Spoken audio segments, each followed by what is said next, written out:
జ్ఞానేశ్వరి కేసులో big twist అని చెప్పుకోవాలి. పోలీసులకు హైకోర్టు కీలక ఆదేశాలను జారీ చేసింది. పాప ఆచూకీ కనుగొనేందుకు తీసుకున్న చర్యలకు సంబంధించిన వివరాలన్నీ, ప్రస్తుత పరిస్థితిపై కూడా నివేదికని ఇవ్వాలి అంటూ హైకోర్టు ఆదేశాలను జారీ చేసింది. మిస్ అయిన పిల్లల విషయంలో సుప్రీంకోర్టు ఇచ్చిన స్టాండర్డ్ ఆపరేటింగ్ ప్రొసీజర్ని పాటించారా లేదా చెప్పాలంది కోర్టు. జ్ఞానేశ్వరి మిస్ అయి ఇవాళకి ఎగ్జాక్ట్లీ 18 రోజులు. ఇప్పటికీ కుక్క పోస్ట్ మార్టం రిపోర్ట్ రిలీజ్ చేయలేదు పోలీసులు. చిన్నారి ఆచూకీ కనుగొనడంలో మరి పోలీసులు విఫలమయ్యారా, నిజంగానే ఫెయిల్ అయ్యారని అనుకోవాలా? హైకోర్టులో పిల్ని దాఖలు చేశారు లాయర్ శ్రీకాంత్. బాలిక కోసం ప్రయత్నాలు చేస్తున్నామంటూ పోలీసులు తరఫు నుంచి లాయర్ వాదించారు. మొదట కిడ్నాప్ కోణంలో పోలీసులు విచారణ చేశారు. తర్వాత అడవి జంతువుల కోణంలో దర్యాప్తు చేశారు. ఎన్నో ప్రయత్నాలు చేసిన ఆ పాప ఆచూకీ మాత్రం ఇప్పటికీ దొరకలేదు. మొత్తం మీద హైకోర్టుని ఒక అడ్వకేట్ ఆశ్రయించారు. పబ్లిక్ ఇంట్రెస్ట్ లిటిగేషన్ కేసుని ఆయన దాఖలు చేసి అసలు పాప విషయంలో పోలీసులు ఎలా ప్రవర్తించారు, ప్రొసీజర్ని ఫాలో అయ్యారా, సుప్రీంకోర్టు గైడ్ లైన్స్ ఏం చెప్తున్నాయి, సాధారణంగా కిడ్నాప్ అయిన తర్వాత 24 గంటల్లో ఏం చేయాలి, 48 గంటల్లో ఏం చేయాలి అంటూ కొన్ని గైడ్ లైన్స్ ఉన్నాయి. ఆ గైడ్ లైన్స్ని నిజంగానే పోలీసులు ఫాలో చేశారా?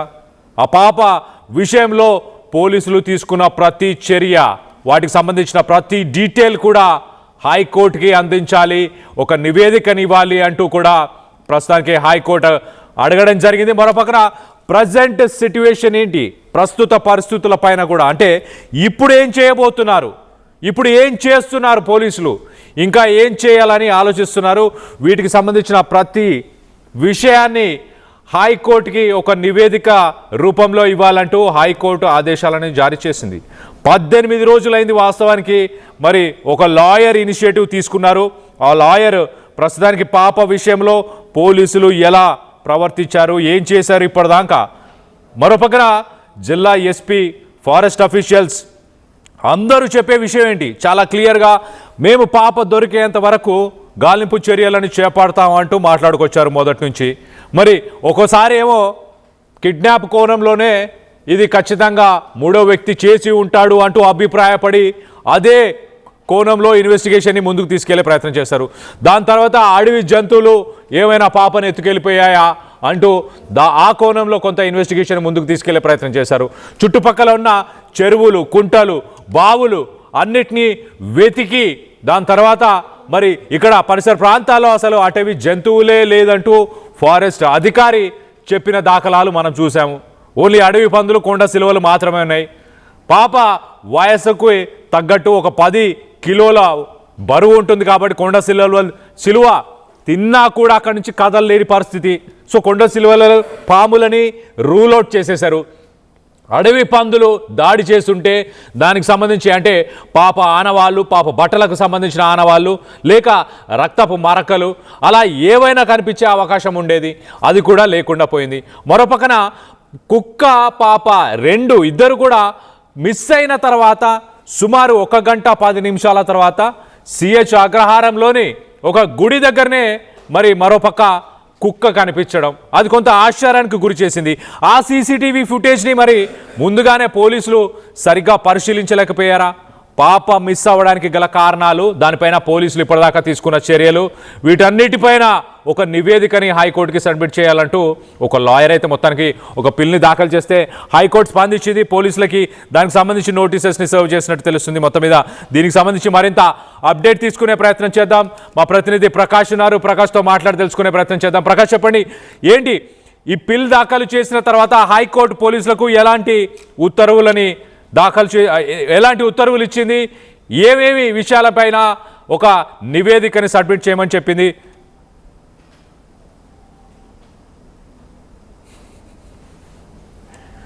రైట్, మరి కాసేపట్లో మా ప్రతినిధి ప్రకాష్, హైకోర్టులో పిల్ దాఖలు చేసిన తర్వాత హైకోర్టు పోలీసులకు ఏమని ఉత్తర్వులు ఇచ్చింది, ఎలాంటి విషయాలపైన నివేదిక ఇవ్వాలంటూ హైకోర్టు ఆదేశాలను జారీ చేసింది? చిన్నారి జ్ఞానేశ్వరి ఇప్పటికే అదృశ్యమై నేటికి సరిగ్గా 19 రోజులు అవుతున్న పరిస్థితితో ఉంది. ఈ నేపథ్యంలోనే చిన్నారి జ్ఞానేశ్వరి ఎక్కడ అంటూ కూడా తెలుగు రాష్ట్రాల్లో మొత్తం అంతా కూడా హాట్ టాపిక్ గా మారింది. అంటే జ్ఞానేశ్వరి ఆచూకీ ఇప్పటికీ కూడా లభించలేదు. తన జాడ కోసం మొత్తం అంతా కూడా జల్లెడ పెడుతున్నప్పటికీ చిన్నారి జ్ఞానేశ్వరి ఎక్కడుందని కూడా ప్రతి ఒక్కరు కూడా ఇప్పుడు ప్రస్తుతం ప్రశ్నార్థకంగా మారింది. ఈ నేపథ్యంలోనే జ్ఞానేశ్వరి కోసం ఒక పక్కన పోలీసు బలగాలు అలాగే ఎన్డీఆర్ఎఫ్ బృందాలన్నీ కూడా జల్లెడ పడుతున్న పరిస్థితి అందరూ కూడా తెలిసిందే. ఈ నేపథ్యంలోనే ఈ జ్ఞానేశ్వరి సంబంధించిన విషయంలో అలాగే పోలీసులు సరైన దానికి సంబంధించిన వేలో వెళ్ళారా లేదా ఇన్వెస్టిగేషన్ చేశారా లేదా అనే కోణంలో మొత్తం అందరూ కూడా అనుమానాలు తలెత్తుతున్న నేపథ్యంలోనే దీనికి సంబంధించిన ఆ శ్రీకాంత్ అనే న్యాయవాది అయితే హైకోర్టును అయితే ఆశ్రయించారు. అలాగే జ్ఞానేశ్వరి ఏమైందంటూ కూడా అతనైతే హైకోర్టులో కూడా ఫిల్ దాఖలు చేసినటువంటి పరిస్థితి ఉంది. దీనిపై హైకోర్టు అయితే పోలీసులకు నోటీసులు జారీ చేసింది. అంటే ఈ కేసుకు సంబంధించిన మీరు ఏ విధంగా మీరు ముందుకు వెళ్ళడం జరిగింది, అంతేకాకుండా ఈ కేసులో ఎటువంటి మొత్తం మొదటి నుంచి కూడా ఆ పాప అదృశ్యమై మీకు వాళ్ళకి ఫిర్యాదు వచ్చినప్పటి నుంచి కూడా ఏ కోణంలో విచారణ చేపట్టారనేది కూడా పూర్తి వివరాలను ఇవ్వాలని కూడా చెప్పుకొచ్చారు. అంతేకాకుండా పాప అంటే ఏ కోణంలో అంటే ఒక పక్కన అడవి జంతువులను పక్కన కన్ఫ్యూజన్ గా ఉంది, మరో పక్కన పాపని ఎవరు ఏ విధంగా అదృష్టమైందో తెలియని పరిస్థితి ఉంది. అంతా కూడా మిస్టరీగా ఉంది. కానీ 19 రోజులు అవుతుంది పాపకు సంబంధించిన ఆచూకీ తెలియని పరిస్థితి ఉంది. తెలుగు రాష్ట్రాల్లో కూడా ఈ విషయం ఒక హాట్ టాపిక్ గా మారింది. జ్ఞానేశ్వరి కుటుంబ సభ్యులు మాత్రం తన పాప ఏమైంది ఏదో ఒక వివరాలు చెప్పాలంటూ కూడా తనైతే చెప్తున్నటువంటి పరిస్థితి ఒక పక్క కనపడుతుంది. ఈ నేపథ్యంలో మరి జ్ఞానేశ్వరి సంబంధించిన విషయంలో పోలీసులకు అయితే ప్రస్తుతం హైకోర్టు అయితే కీలక ఆదేశాలు అయితే ఇవ్వడం జరిగింది.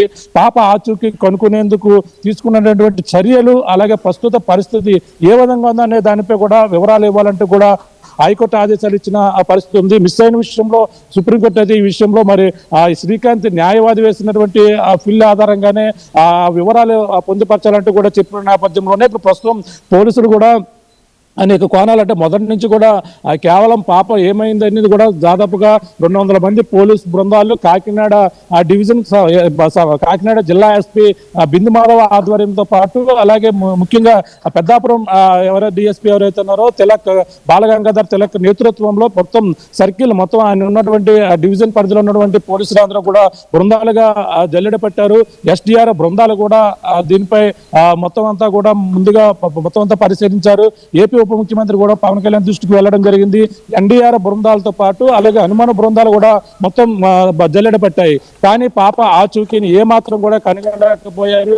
వచ్చినటువంటి కుక్కకు సంబంధించిన విషయంలో కూడా ఆ పోలీసులు తీరుపై కూడా కొంచెం అలాగే జంతు ప్రేమికులు కూడా అసహనం వ్యక్తం చేస్తున్నారు. ఎందుకంటే కుక్క 3 రోజుల తర్వాత వచ్చింది. పాపకు సంబంధించిన ఒకే ఒక క్లూ, ఆ క్లూకి సంబంధించిన కుక్కకు సరైన వైద్యం అందిస్తే ఆ కుక్క బతికేదేమో అనేది కూడా జంతు ప్రేమికులు చెప్తున్నటువంటి వాదన. ఆ విషయంలో కూడా కొంచెం కుక్కకు సంబంధించిన విషయంలోనే దాని చనిపోయింది. ఆ కుక్కకు చనిపోయిన నేపథ్యంలో పోస్ట్ మార్టం రిపోర్ట్ కూడా రావాల్సిన పరిస్థితి ఉంది. కానీ అది కూడా ఇంకా లేట్ అవుతుంది. ఆ లేట్ అవుతున్న నేపథ్యంలో అందరిలో కూడా ప్రశ్నార్థకంగా మారుతుంది. పాప చిన్నారి జ్ఞానేశ్వరి ఎక్కడుంది, తన యొక్క జాడ ఇంకా తెలియని పరిస్థితి ఉంది. ఒక పక్కన అనేక అనుమానాలు అంటే అక్కడ ఉన్నటువంటి వలసకు సంబంధించిన ఎవరన్నా వచ్చి పాపను తీసుకెళ్లారా అనే కోణంలో కిడ్నాప్ కోణం అన్ని విధాలుగా మొత్తం అంతా కూడా పరిశీలించారు.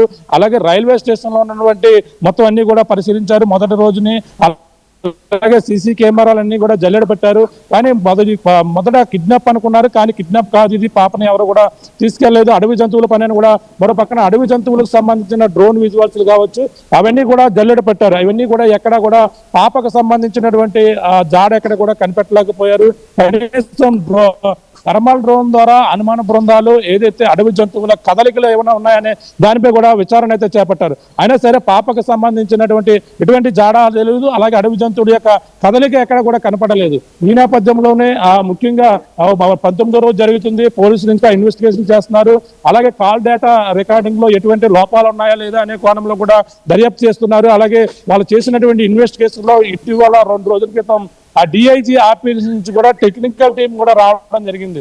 ఆ టెక్నికల్ టీం కూడా ఈ కాల్ డేటా విషయంలో అలాగే సరైన విధంగా చేశామా లేదా అనేది కూడా ఒకటికి 2 సార్లు వాళ్ళు కూడా క్రాస్ చెక్ చేసుకున్నారు. కానీ ఇప్పుడైతే హైకోర్టుకి శ్రీకాంత్ అనే న్యాయవాది వెళ్ళిన నేపథ్యంలో హైకోర్టు అయితే పోలీసులకి అయితే కీలక ఆదేశాలు అయితే ఇవ్వడం జరిగింది. పాప విషయంలో మీరు ఏ విధంగా ముందుకు వెళ్ళారు, అలాగే పాపకి ఏం జరిగింది, అసలు ఆ రోజు ఏం జరిగింది, ఎవరెవరు ఉన్నారు, పాప కుటుంబ సభ్యులను పూర్తిగా విచారించారా, అలాగే పాపకు సంబంధించిన ఆ యొక్క ప్రాంతంలో కాల్ డేటాలో మొత్తం అన్ని కూడా డంపుని అన్ని కూడా పరిశీలించామంటున్నారు. 4800 కాల్ డేటాను డంపుని పరిశీలించామంటున్నారు. కానీ ఎవరు కూడా ఎటువంటి క్లూ కూడా రాకపోవడంతోనే ఈ కేసు విషయంలో అంతా కూడా మిస్టరీగా మారిపోయిన పరిస్థితి.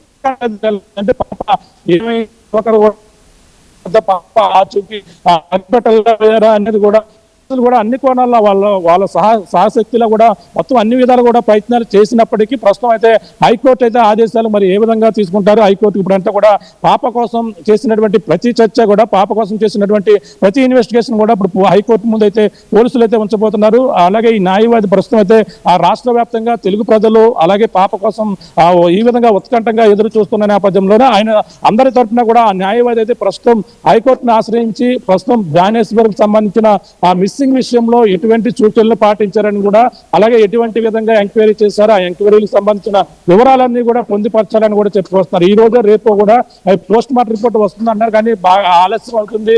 ఇప్పటికే 2 సార్లు ఆ పోస్ట్ మార్టం రిపోర్టు సంబంధించిన వివరాలు పూర్తిగా కొంచెం త్వరగా ఇవ్వాలంటూ కూడా ఫారెన్సిక్ అధికారులకి పోలీసులు కూడా లేఖ రాశారు. 2 సార్లు వాళ్ళు కూడా మెయిల్ పెట్టారు. ఈ నేపథ్యంలోనే పోస్ట్ మార్టం అయితే ఈ రేపు ఎల్లుండిలో కూడా వచ్చే అవకాశాలు ఉన్నాయని కూడా ఆ పోలీసు వర్గాల నుంచి మనకు వచ్చినటువంటి సమాచారం. ఇప్పుడైతే ప్రస్తుతం ఈ హైకోర్టు ఇచ్చినటువంటి ఆదేశాలు మరి పోలీసులు ఎటువంటి వివరాలు ఇస్తారు, 19 రోజుల పాటు చేసినటువంటి విచారణ ఏ విధంగా ఉంది, ఎన్డీఆర్ఎఫ్ బృందాలు ఎన్ని వెళ్ళాయి, ఎన్ని వచ్చాయి, ఏ ప్రాంతాలు జల్లెడ పట్టారు, అలాగే ఆ కాల్ డేటా అనుమానిత కాల్ డేటాలు ఎన్ని వచ్చాయి, ఎన్ని కాళ్ళను పరిశీలించారు, ఇవన్నీ డేటాలన్నీ కూడా పోలీసులు అయితే హైకోర్టు ముందు ఉంచే ఆ పరిస్థితులు అయితే ప్రస్తుతం అయితే నెలకొన్నాయని చెప్పాలి. కళ్యాణ్.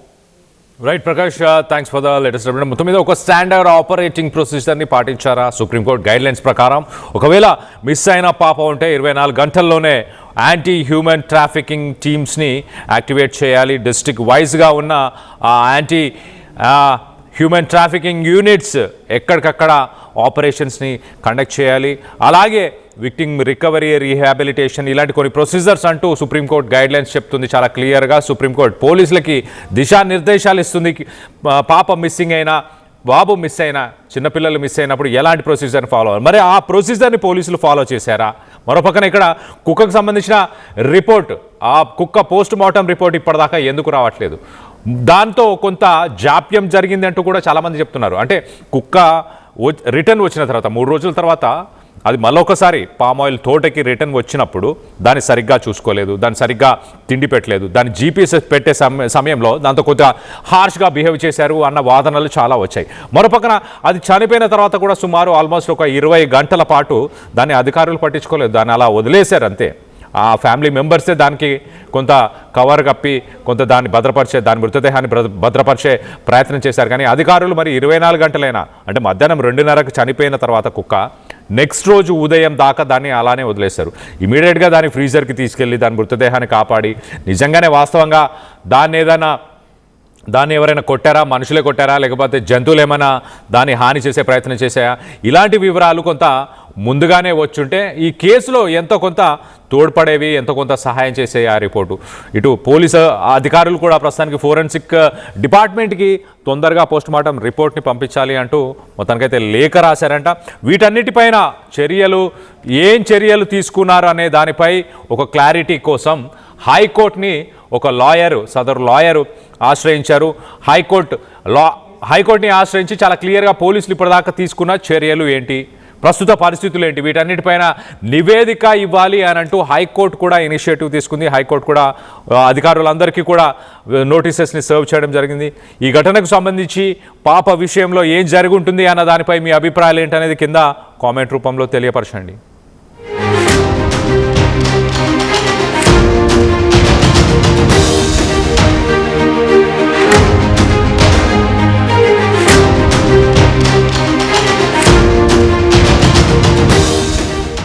జలుబు తలనొప్పి ఒళ్ళు నొప్పుల నుంచి ఉపశమనం శాస్త్రీగా. జలుబు తలనొప్పి ఒళ్ళు నొప్పుల నుండి ఉపశమనం శాస్త్రి బామ్ ఇప్పుడు 5 రూపాయల ప్యాక్ లో కూడా. టోర్నమెంట్ కి ముందు పెయింట్ ఎలా చేస్తాం?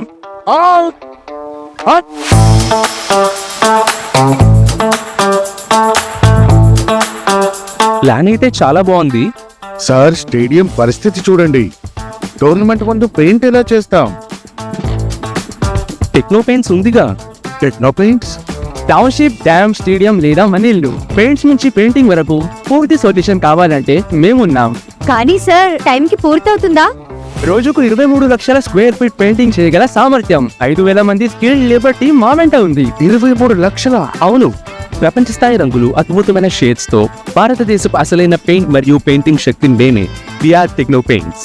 Techno paints.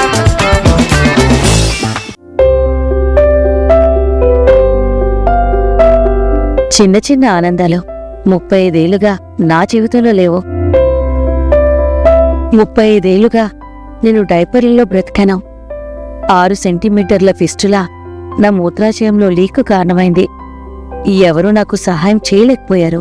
AINUలో వైద్యులను కలిసే వరకు. అక్కడ వారు రోబోటిక్ శస్త్రచికిత్సతో నాకు పరిష్కారం ఇచ్చారు. వారు నా ఆత్మవిశ్వాసాన్ని కూడా తిరిగిచ్చారు. Precision care makes it possible. The Center for Robotic Surgery at AINU